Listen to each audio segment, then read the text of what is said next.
자, 이제 얼마 안 남았는데요. 여러분 이제 어디로 가냐면 149페이지 쪽이에요. 하자 조사 방법과 하자 기준이에요.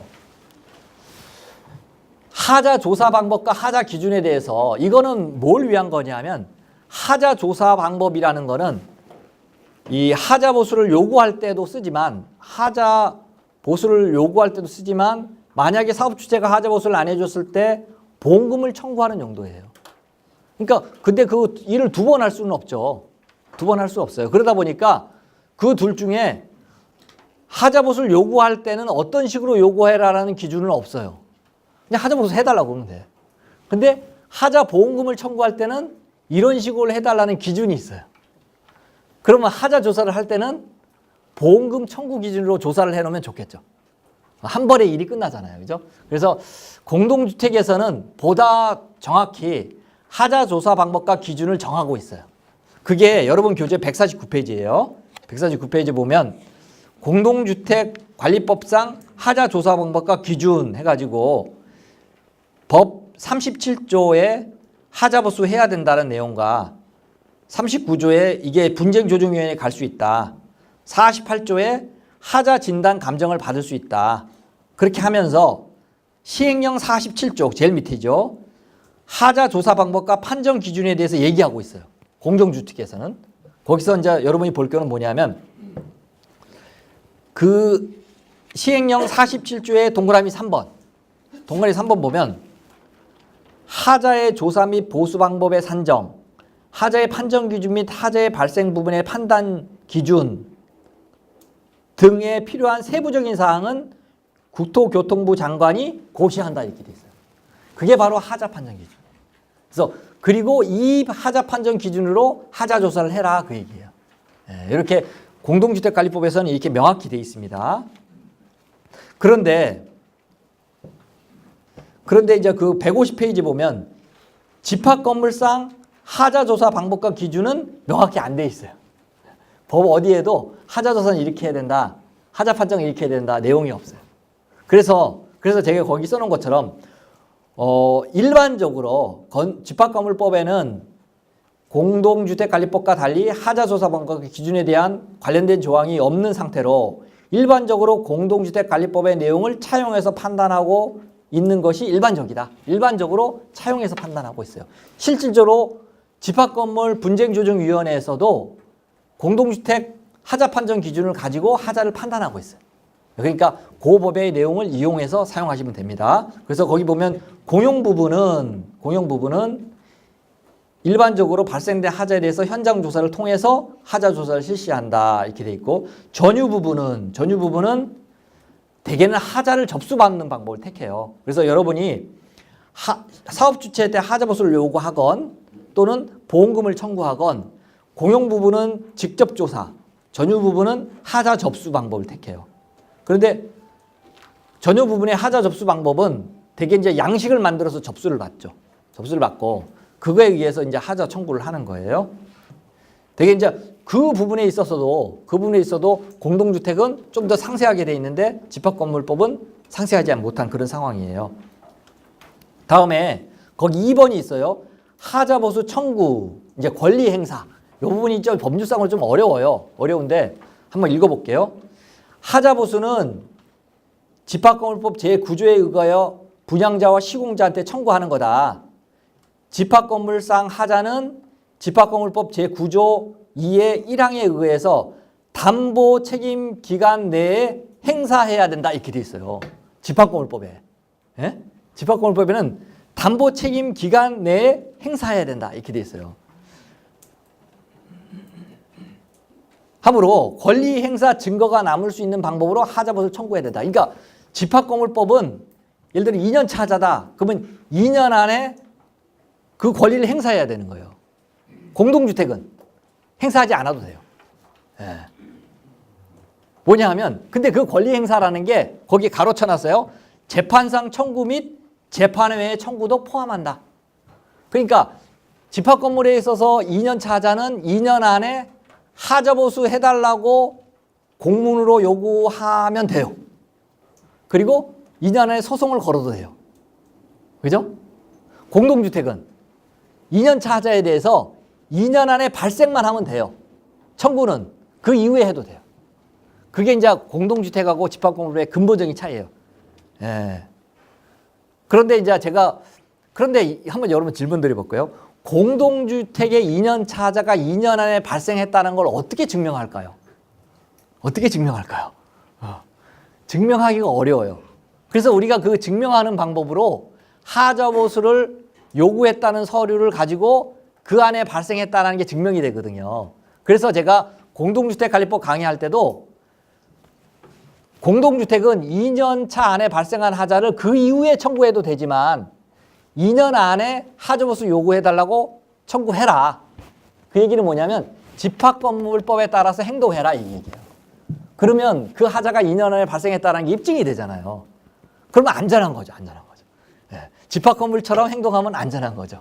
예. 괜히 2년 안에 발생한 하자라고 나중에 한 5년 후에 청구해도 된다고 가지고 있다가 나중에 상대방이 그게 2년 안에 발생했는지 어떻게 하느냐 그렇게 얘기하면 할 말이 없다는 거죠. 이해되시죠? 네, 그렇게 그 부분은 이해를 해주시면 됩니다. 굉장히 중요한 거였습니다. 지금 마지막으로 151페이지예요. 150페이지에 하자 보수 및 하자의 종결인데 이것도 그 가번에 보면 공동주택관리법상 하자 보수 및 하자의 종결은 굉장히 상세하게 그 내용이 나와 있어요. 거기 한번 볼까요?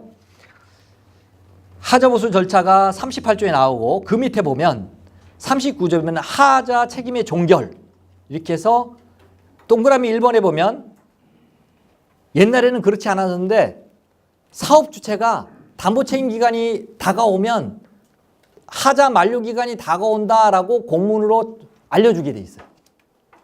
옛날에는 어떻게 했죠? 옛날에는 안 알려줄 의무가 없어요. 그러니까 하자 만료 기간이 다가오면 사업 주체는 조용히 있는 거예요. 지나가라 이렇게. 근데 바뀐 법에 의하면 만료 기간 언제 만료된다. 그러니까 그 전에 하자 보수 청구해라 이렇게 알려주게 돼 있어요. 바뀐 법에 의하면. 두 번째로 그걸 통보받으면 입주자 대표회의는 뭘 해야 될까요? 입주자 대표는 그걸 통보받으면 전혀 부분은 하자가 있으면 청구하세요라고 개별 통지해야 돼요. 그리고 게시판에 공지해야 돼. 공유 부분은 하자 조사해서 청구해야 돼. 그 청구가 되면 사업 주체는 다시 보수해야 돼요. 그 보수하고 보수가 완료됐다는 사실을 다시 공문으로 통보해야 돼. 그러면 그 다음에 할 수 있는 게 하자 종료 확인서예요. 네, 그래서 종료 확인서가 어디 나오냐면 거기에 6번에 나오면 6번. 152페이지에 동그라미 6번에 보면 종료 확인서 작성 이렇게 나와요. 이것도 제가 간단히 설명드릴게요. 종료 확인서를 작성할 상황에 전유 부분에 대한 종료 확인서는 전유 부분 입주자하고 사업 주체가 같이 작성하면 돼요. 공유 부분의 종료 확인서는 입주자 대표회의가 작성해야 돼요. 그런데 그냥 입주자 대표회의가 도장 찍으면 안 돼요.